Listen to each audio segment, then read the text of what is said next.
को राकेश कुमार भल्ला और उसकी बेटी जेई कन्नुप्रिया भल्ला जो हाईवे 154 की जेई है, वो अपनी नौकरी की धौंस दिखाती है। आप बोलते जहाँ मर्जी चले जाओ, आपका मैं काम कोई नहीं होने दूंगी।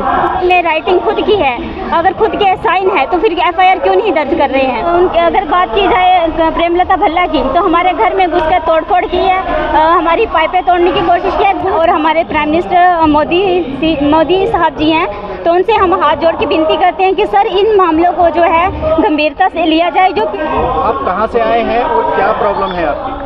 मैं डिस्ट्रिक्ट चंबा की रहने वाली हूँ। मैं नैनीखट से आई हूँ, हिमाचल से। क्या मामला है? आप जंतर मंतर पे अकेले प्रदर्शन कर रहे हैं? मैं जंतर मंतर में इसलिए आई कि मेरी वहाँ पे कोई भी सुनवाई नहीं हुई हिमाचल में। मैं जंतर मंतर में इसलिए आई हूँ कि एक बिस्वा मैंने ज़मीन ली हुई है, काफ़ी सालों से वो मेरे नाम नहीं करवा रहा। अब 2023 में उसने निशानदेही करवाई और आधी ज़मीन मेरी किसी को दूसरी पार्टी को दे दी और उसके साथ मेरी भी ज़मीन दे दी। और जो पानी का निकास है वो सारा मेरे घर की तरफ है। मैंने पाइप लगाई, पाइप लगाने से उस लड़की ने बहुत हंगामा किया और हमारे घर में आकर कूदने लगी, पंखे से लटक जाती है, कभी ये छलांग लगाने को बोलती है कि मैं मर जाऊंगी, गिर जाऊंगी। मुझे बहुत तंग किया और मेरे परिवार को रास्ते में चलने भी नहीं देती है। तो मुझे मेरी ज़मीन चाहिए, जो एक बिस्वा मैंने उससे ली हुई है, मुझे वो चाहिए। और जो मेरी अपनी प्रॉपर्टी है उस पे भी कोई दखल अंदाजी ना करे। जो पत्थर 22 नंबर में पत्थर फेंके हुए हैं वो भी उठाए जाए। मेरी ज़मीन खाली की जाए, जिस लोगों के नीचे मेरी ज़मीन है वो खाली करवाई जाए। कौन लोग हैं जो आपको परेशान कर रहे हैं? मेरे को राकेश कुमार भल्ला और उसकी बेटी जेई कन्नुप्रिया भल्ला जो हाईवे 154 की जेई है, वो अपनी नौकरी की धौंस दिखाती है। आप बोलते जहाँ मर्जी चले जाओ, आपका मैं काम कोई नहीं होने दूंगी और आप मरने पर मजबूर कर दूंगी आपको और आपके परिवार को। आपके घर में घुस कर आपके पंखे लटकते क्यों? इसीलिए कि मैं लोगों को फंसा दूंगी। अब जो भी बोलना, मेरी बेटी बोल रही मैं बीमार आदमी हूँ, मेरे से बोलना नहीं जाता। नजदीक के पुलिस स्टेशन पे एफआईआर की है? जी हाँ, मैंने 1100 पे मैंने कॉल की थी, वो आए थे बकलो पुलिस से। आपसे कुछ नहीं उम्मीद मिली उनसे? वो आए थे 1100 पे मैंने कॉल की तो वो आए, हमें भी सुना और उस पार्टी को भी सुना और उसने एसडीएम साहब को क्या बनाया था, कलंदरा बनाकर भेज दिया। क्या उम्मीद है? पुलिस कुछ नहीं दिया, एफआईआर दर्ज नहीं करवाए थे? नहीं करवाया सर, 1100 पे किया था, 2 बार कॉल किया। मैडम, कब से आपके साथ ये प्रॉब्लम है और किस तरह की दिक्कतें आपको आ रही हैं? नमस्कार सर, मैं अमृता चौधरी डिस्ट्रिक्ट चंबा हिमाचल प्रदेश से हूँ। मेरा जो गांव है वो नैनीखट है। सर, ये जो लड़ाई है ये अभी कोई नई नहीं हुई है, ये काफ़ी सालों से हमारा ये सिलसिला चला हुआ है। ये राकेश कुमार भल्ला, इनकी बेटी कन्नुप्रिया भल्ला और इनकी जो माता है प्रेमलता भल्ला, जब भी हम इनको ज़मीन रजिस्ट्री करवाने के लिए बोलते हैं तो ये लोग तुरंत मना कर देते हैं, ये हम किसी और को भेज देंगे। हालांकि अभी पिछले बार निशानदेही हुई तो इन्होंने हमारी जो खरीदी हुई ज़मीन थी, हालांकि उसकी रजिस्ट्री नहीं है, लेकिन हमारे पास जो उनका आवाज़ नहीं हमारे पास जो लिखित रसीद है उस बंदे की उसकी खुद की राइटिंग है और उसके खुद के सिग्नेचर है, उसी के बेस पर हम मुकदमा भी करेंगे और एफआईआर भी दर्ज करेंगे। लेकिन वहाँ के कुछ लोग बोलते हैं या कुछ विभाग के लोग बोलते हैं कि एफआईआर हम नहीं करेंगे क्योंकि इस पर एफआईआर नहीं होगी। मैं विभाग से यही पूछना चाहती हूँ, अगर उसकी लिखित में राइटिंग खुद की है, अगर खुद के साइन है तो फिर एफआईआर क्यों नहीं दर्ज कर रहे हैं? और रही पुलिस बकलो की बात, तो हमने अभी ये लड़की हमारे घर में आई जो कि पानी का मुद्दा था। हमारी तरफ इसने जो दूसरी पक्ष ने वो पूरी जो है जगह पर 4 दीवारी कर दी है जो निशानदेही के निशान लगे थे, जो खरीदी हुई ज़मीन थी वो तो इन्होंने कब्जे में कर ली है, लेकिन जो हमारी जरे की ज़मीन थी वो भी इन्होंने कब्जे में कर ली है, जो कि ये मामला जो है डलहौजी कोर्ट में विचाराधीन है। और इसके बाद जो क्या क्या पानी के निकास के लिए चारों तरफ कोई जगह नहीं है, तो हमने अपना घर तो सेव करना ही है, क्योंकि इतनी बरसात हो रही है, स्लाइडिंग हो रही है, घर बह और धंस जाने का डर है। तो इसलिए हमने छोटी सी पाइप लगा दी कि या उनको बोला कि हमें पानी के निकास के लिए आप रास्ता बना के बता दो, हम पाइपें नीचे नाले तक लगा देंगे, आप भी सेफ रहेंगे, हम भी सेफ रहेंगे। लेकिन ये लड़की बोलती है ना तो मैं तुम्हारे ये कोई काम करूँगी, ना ही तुम्हारी कहीं पे चलने दूंगी, अपनी नौकरी की धौंस देती है। अपनी हमें बोलती है तुम देखते नहीं हो कि क्या क्या कर सकती हूँ मैं, और तुमने जहाँ पे वीडियो डालनी है, जहाँ पे जो करना है तुम करो। आपके सामने जो प्रॉब्लम आ रही है, आपने अभी तक कहाँ पर इसकी शिकायत की? सर मैंने इसकी शिकायत डीसी ऑफिस चंबा में भी की थी और बकलो में भी की है, 1100 के माध्यम से भी की है। एसडीएम के पास अभी ये जो कलंदरा है रिपोर्ट दर्ज करा के बकलो जो थाने के जो लोग हैं बहुत ही अच्छे हैं पुलिस विभाग के, जिन्होंने कलंदरा बना के एसडीएम साहब को भेज दिया है।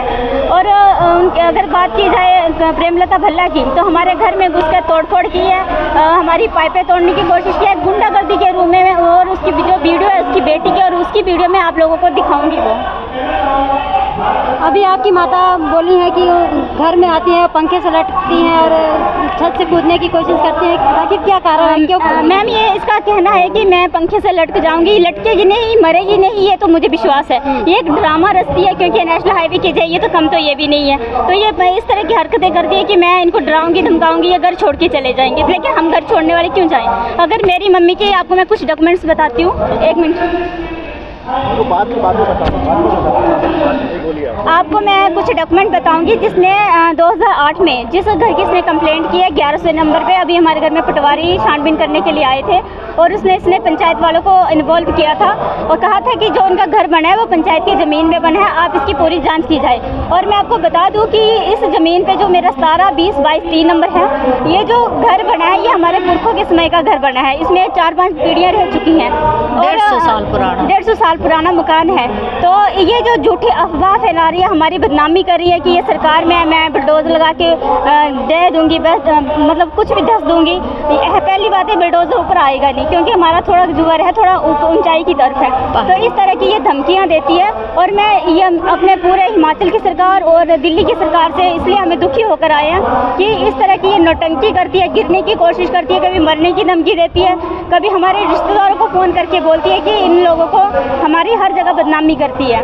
आज आप अपनी फरियाद लेके जंतर मंतर पे आए हैं, सरकार से क्या उम्मीद रखते हैं? सर मैं सरकार से ये उम्मीद रखती हूँ, अमित शाह जो हैं और हमारे प्राइम मिनिस्टर मोदी साहब जी हैं, तो उनसे हम हाथ जोड़ के विनती करते हैं कि सर इन मामलों को जो है गंभीरता से लिया जाए। जो PWD के जो ये कर्मचारी हैं, और ख़ास बात इसमें यह रहेगी कि ये अपने PWD के अधिकारियों को भी पत्नी बदनाम करती है या झूठ बोलती है, ये मुझे नहीं पता। बोलती कि आला अधिकारी बोलते हैं कि ये परिवार, ये फैमिली, और ये खासकर ये लड़की अमृता चौधरी जहाँ पे मिलती है इसको ठोको। और सर ये जो ठोको शब्द है, कितना अभद्र शब्द भाषा का प्रयोग करती है। मुझे नहीं ठोको, ये जो जिन अफसरों के पास रहती है वही इनके साथ हिसाब किताब करें। मुझे इस शब्द का प्रयोग ना तो मुझे अच्छा लगता है, ये तो मैं दुखी होकर बोल रही हूँ, किसने ऐसा बोला है। अगर आपकी मांगे जहाँ भी पूरी नहीं होती है तो आप क्या कर सकते हैं? सर अभी हमने जो स्टार्टिंग है हमारी इस लड़ाई की, क्योंकि बोलते हैं ना सच हमेशा सच रहता है, झूठ के पाँव नहीं होते हैं, और सच्चाई जनता के सामने, मीडिया के सामने, गांव के लोगों के सामने, सभी के सामने आएगी, और सच का सच रहेगा। और इसमें विशेष बात है, पटवारी जो नैनीखट के हैं, कानगो हैं, उनसे भी मैं बोलना चाहती हूँ कि मेरी कोई आपसे रंजिश नहीं है, कोई दुश्मनी नहीं है, लेकिन जो हमारे नंबर हैं वो सही तरीके से निकाल दीजिए। इस लड़की के कहने पे कुछ मत कीजिए, क्योंकि जब 2012 में निशानदेही हुई थी तो 20, 22 नंबर और 17 नंबर की, तो वो हमारे पक्ष में हुआ था। फिर सेकंड बार ये लड़की निशानदेही करवाती है अमित पटवारी के द्वारा, तो ये 4.5 फुट जो जगह है वो अपने पक्ष में निकाल देती है, जो कि डलहौजी कोर्ट में मामला चला हुआ था। तब मैंने पटवारी को बोला कि ये जो पहले जो निशानदेही वो पटवारी गलत हैं, वो कानगो गलत हैं, तो आप ऐसा क्यों कर रहे हो? तो उस पटवारी ने बोला तुझे देख लूँगा। ये लड़की बोलती है ये तो 4.5 फुट इनके पक्ष में निकाल दिया। हर बार कानगो पटवारी होते हैं, इधर उधर की जगह कर जाते हैं, ये कौन सा रीति रिवाज है? ये तो मुझे कोई समझ नहीं है। ये अभी ये वो धमकियाँ देते हैं कि हम तो जब तक रहेंगे हम इनका काम नहीं करेंगे। भाई आपको काम करना पड़ेगा, क्योंकि हम पब्लिक है। नहीं बोल लिया तो ये बता दूं, इसके ऊपर मैंने एक RTI लगाई थी। और आपकी मैं जानकारी के लिए बता दूं कि इसके ऊपर मैंने एक RTI लगाई थी, जिसमें ये जो है अपील भी की थी मैंने, लेकिन लॉकडाउन की वजह से मैं आगे शिमला में अपील नहीं कर पाई है। 18/12/2019 की बात है। तो इसमें इसने क्या किया कि जब निशानदेही हुई थी तो अमित पटवारी होते थे, तो इन्होंने क्या किया कि एक षड्यंत्र जो बोल सकते हैं वो रचा। हमारी ज़मीन जो 4.5 फुट थी, जो पहले डॉक्यूमेंट पे थी, वो हमारी ही निकली थी। वो भी डॉक्यूमेंट मेरे पास है, मैं आपको दिखा दूंगी। ये जो इसने 4.5 फुट ज़मीन निकाली, जब RTI लगाई तो इसमें ये देखिए आप, इसमें तुलहट्टी नैनीखट बाजार में नेशनल हाईवे की कनिष्ठ अभियंता व कर्मचारी कूड़ेदान स्थापित करने के दौरान शामिल हुई चित्र में। और ये जो है इसने पहले तो एक धुंधला सा रिकॉर्ड दिया, तो उसको मैंने बोला कि ये धुंधला रिकॉर्ड मुझे पढ़ना नहीं आ रहा है, आप स्पष्ट और लिखित रूप में भेजिए। तो इस तरह से इसने अपने जो कर्मचारी थे उनका रातों रात रिकॉर्ड चेंज कर दिया, और मुझे ये झूठी मतलब ये जो पूरा जो है ये मामला जो है इसने रातों रात RTI चेंज कर दी। और मुझे बोलती है कि तो मेरे आला अधिकारी बोलते हैं जो मर्जी करो इस लड़की के साथ, हम तो इसको गाड़ी से भी मार सकते हैं, इसके परिवार को भी। और दूसरी बात है कि जो ज़मीन की बात है, और ये देखिए ये जो कृष्णा देवी संसार चंद नैनीखट राजस्व 11/1/2019 की है। शिकायत की जो संख्या 243 में अंकित है, और इसमें जो है निशानदेही हुई थी, ये कॉपी मैंने निकाली 2/8/12 की है, जैसे मैंने आपको पहले भी बताया है 17/20/22 की। तो इसमें जो है हमारी जगह निकली थी, उसमें ये प्रेमलता के और किशोरी लाल के साइन है इस निशानदेही में।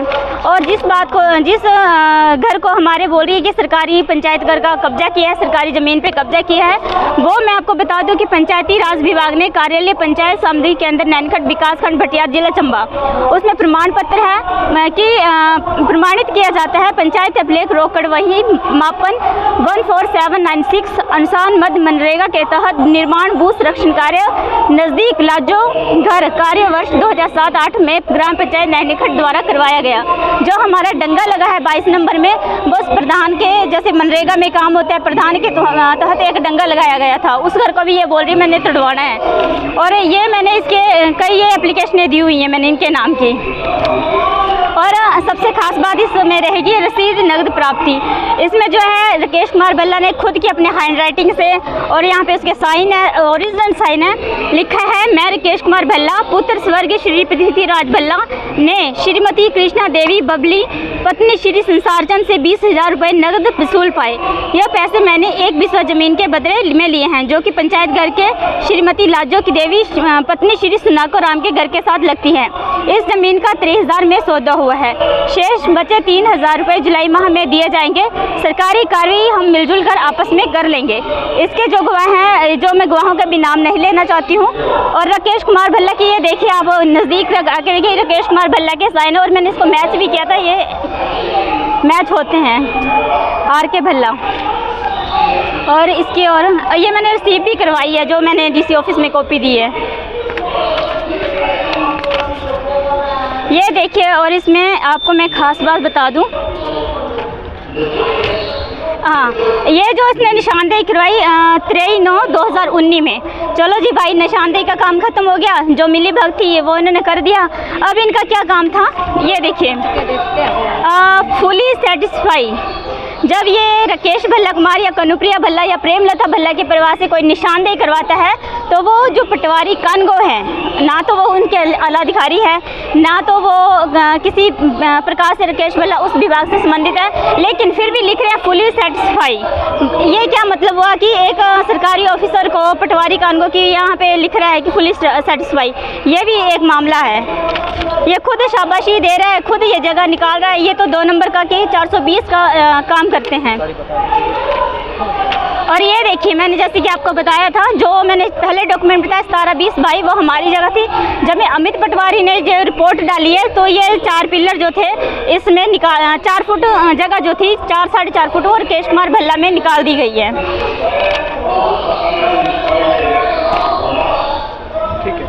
और हम सरकार और प्रशासन से यही मांग करते हैं, हम कहीं अगर गाड़ी में भी जाते हैं, बस में भी जाते हैं, तो ये लोग बोलते हैं हमारा पीछा करते हैं, ये लोग कहाँ गए हैं, क्या कर रहे हैं। और ये लड़की जो है बार बार हमें मरने की धमकी देती है, अपने परिवार को बोलती है कि मैं मर जाऊंगी और इनको फंसा दूंगी। ना तो ये मरेगी ना कुछ करेगी, सिर्फ ये ड्रामा रचा, हमारे पैसे ले लिए हैं और 23,000 इसमें कम पैसे लिखे हैं। इसने तब बोला था जो पैसे लगेंगे रजिस्ट्री करवाने में बहुत ज़्यादा लगते हैं। बुजुर्ग बंदे थे, लाजो देवी जो मेरी नानी जी थी उनकी डेथ हो चुकी है, 18-20 वर्ष पूर्व की बात है।